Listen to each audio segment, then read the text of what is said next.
بسا اوقات بہت سی محنتوں کا نتیجہ انسان دیکھتا ہے کہ ضائع چلا گیا، میں نے 10 سال محنت کی، حاصل کوئی نہیں ملا۔ یہ ثمرات کیا ہیں؟ محنتوں کے ثمرات کا ضیاع۔ کوشش آپ نے کی، قسمت کی خوبی دیکھی ہے، ٹوٹی کہاں کمن، 2-4 ہاتھ جب کے لبے بام رہ گئے۔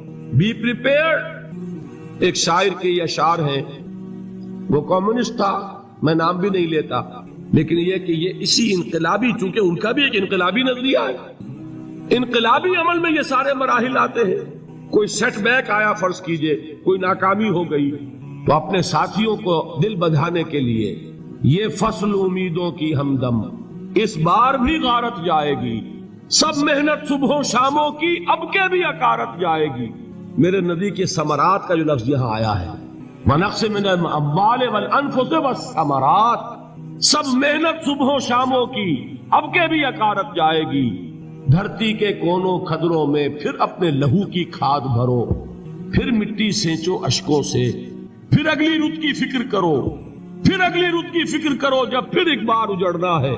ایک فصل پکی تو بھر پایا، تب تک تو یہی کچھ کرنا ہے، ایک مقصد ہے سامنے، انقلاب برپا کرنا ہے۔ ایک کوشش ناکام ہو جائے کوئی پرواہ نہیں، نیکسٹ، پھر تیار رہو ناکامی کے لیے۔ ایسا نہ ہو جو انگریزی میں کہتے ہیں hope for the best but be prepared for the worst. ایسا نہ ہو کہ دوسری مرتبہ ناکام ہو کے بددل ہو جاؤ، تمہاری ہمتیں جواب دے جائیں، نہیں، پہلے سے تیار رہو کہ دوسری مرتبہ بھی ناکامی آئے تو آئے، لیکن جب تک کہ کامیابی حاصل نہیں ہوتی ہمیں یہ کام کیے چلے جائیں۔ دیکھیے سیرت میں آیا کہ نہیں یہ واقعہ؟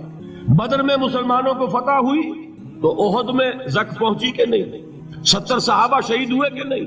اگر ان کی ہمتیں جواب دے جاتی تو گاڑی کیسے چلتی آگے؟ تو فرمایا وَلَنَبْلُوَنَّكُمْ بِشَيْءٍ مِّنَ الْخَوْفِ وَالْجُوعِ وَنَقْصٍ مِّنَ الْأَمْوَالِ وَالْأَنفُسِ وَالثَّمَرَاتِ، ہم تمہیں لازم آزمائیں گے، خوف کی کیفیت سے، فقر و فاقے کی کیفیت سے، بھوک سے، جان کے نقصان سے، مال کے نقصان سے، محنتوں کے حاصل کے ضائع ہو جانے سے۔ وَبَشِّرِ الصَّابِرِينَ، اور اے نبی بشارت دیجئے صبر کرنے والوں کو، الذین اذا اصابتہم مصیبت، وہ کہ جب ان پر کوئی تکلیف آئے، کوئی مصیبت آئے، کوئی آزمائش آئے، قالوا انا للہ و انا الیہ راجعون، وہ یہ کہیں کہ ہم اللہ ہی کے ہیں، اللہ ہی کی طرف لوٹ جانا ہے۔ یہ وہی انداز ہے جو میں نے فارسی کا شعر سنایا تھا آپ کو کہ سرے تسلیم خم ہے جو مزاج یار میں آیا، وہ ہمارا مولا ہے، ہمارا آقا ہے، اگر اسے یہی منظور ہے تو ہمیں بھی یہی منظور ہے۔ میں نے تسلیم و رضا کی بات کی تھی نا، آپ کو کچھ شعر سنائے تھے، ایک شعر اور سنیے، اور یہ کس کا ہے؟ محمد علی جوہر کا۔ ایک مرتبہ جیل گئے، ان کی ایک بیٹی جوان بیمار ہوئی، فوت ہو گئی، باہر چھوڑا انگریز نے، جاؤ بھائی دفن کر دو بیٹی کو۔ دوسری مرتبہ جیل گئے، دوسری جوان بیٹی اسی مرض میں مبتلا ہوئی، اب یہ جیل میں ہے، خبر پہنچی کہ دوسری بیٹی کے اوپر بھی اسی مرض کا حملہ ہوا ہے۔ ایک نظم لکھی ہے جس کا آخری شعر یہ ہے، تیری صحت ہمیں منظور ہے لیکن اس کو نہیں منظور تو پھر ہم کو بھی منظور نہیں۔ یہ ہے، جب تک یہ کیفیت نہ ہو اس میدان میں آدمی ثابت قدم نہیں رہ سکتا کہ میرے رب کو اگر یہ منظور ہے تو یہی مجھے منظور ہے، اور تیری صحت ہمیں چاہیے تو ضرور، لیکن ہمارے رب کو منظور نہیں تو ہمیں بھی منظور۔ راضی برضائے رب۔ وَبَشِّرِ الصَّابِرِينَ الَّذِينَ إِذَا أَصَابَتْهُم مُّصِيبَةٌ قَالُوا إِنَّا لِلَّهِ وَإِنَّا إِلَيْهِ رَاجِعُونَ۔ نہ شود نصیب دشمن کے شود ہلاک تیغت، سر دوستہ سلامت کے تو خنجر آزمائی۔ اولئک علیہم صلوات من ربہم ورحمہ، یہی ہے وہ لوگ جن پر ان کے رب کی طرف سے عنایتیں ہیں اور رحمتیں ہیں۔ وَأُولَئِكَ هُمُ الْمُهْتَدُونَ، اور یہی ہے وہ لوگ جو کامیاب ہونے والے ہیں، ہدایت پانے والے، ہدایت یافتہ۔ اسی سورہ بقرہ میں ذرا آگے چل کر، یہ تو ہے 20واں رکوع، 19واں رکوع، 21ویں رکوع کی پہلی آیت ہے، لَيْسَ الْبِرَّ أَن تُوَلُّوا وُجُوهَكُمْ قِبَلَ الْمَشْرِقِ وَالْمَغْرِبِ وَلَكِنَّ الْبِرَّ مَنْ آمَنَ بِاللَّهِ وَالْيَوْمِ الْآخِرِ وَالْمَلَائِكَةِ وَالْكِتَابِ وَالنَّبِيِّينَ وَآتَى المال على حبه ذوي القربى واليتامى والمساكين وابن السبيل والسائلين وفي الرقاب وأقام الصلاة وآتى الزكاة والموفون بعهدهم إذا عاهدوا والصابرین فی الباساء والضراء وحین البأس۔ اب یہ آیت جو ہے سورۃ العصر میں جو مضامین آئے تھے سارے اس میں موجود ہیں۔ وہاں ایمان کا لفظ آیا، یہاں 5 ایمانیات کی تفصیل آ گئی، اعمال کی تفصیل آئی، اور آخری بات وہاں کیا ہے وتواصوا بالصبر، اور یہاں کیا ہے والصابرین فی البأساء والضراء وحین البأس، اور صبر کرنے والے۔ اصل نیکی ان کی ہے جو صبر کریں، کس میں؟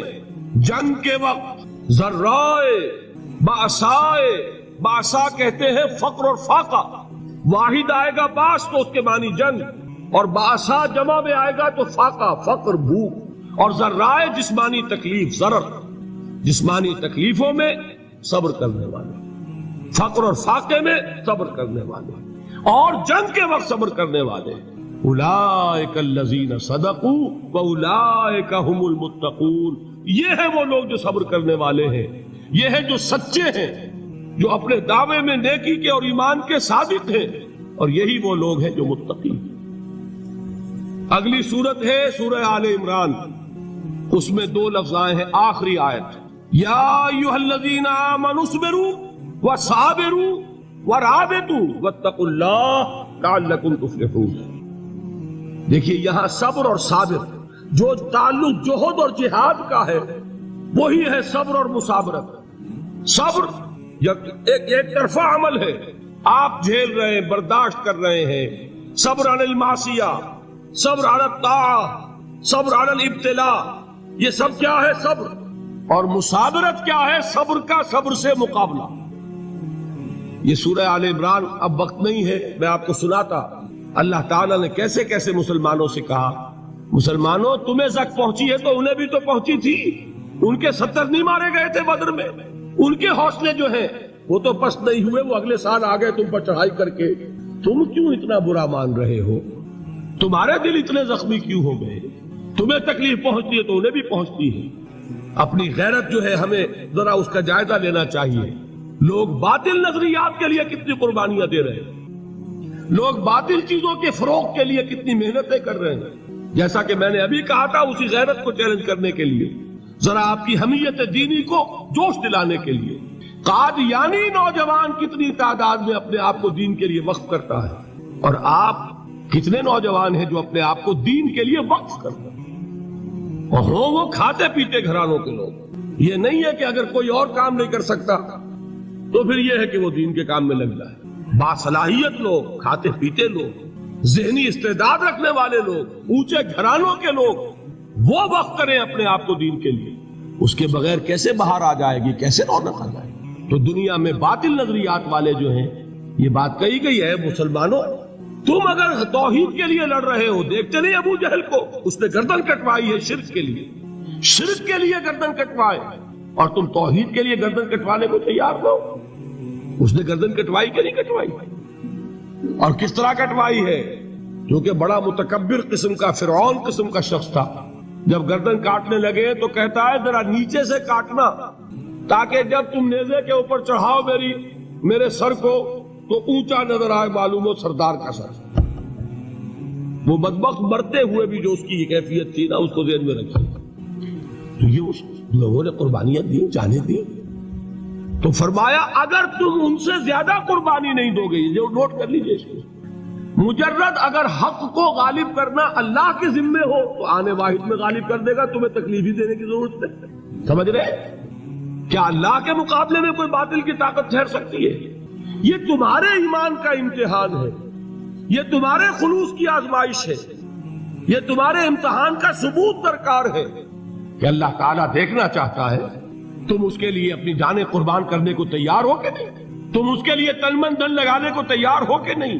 اور یہ جان لو کہ اگر کفار اور مشرکین اور ملحدین اور باطل نظریات والے وہ جو کچھ قربانیاں اپنے باطل نظریات کے لیے دے رہے ہیں،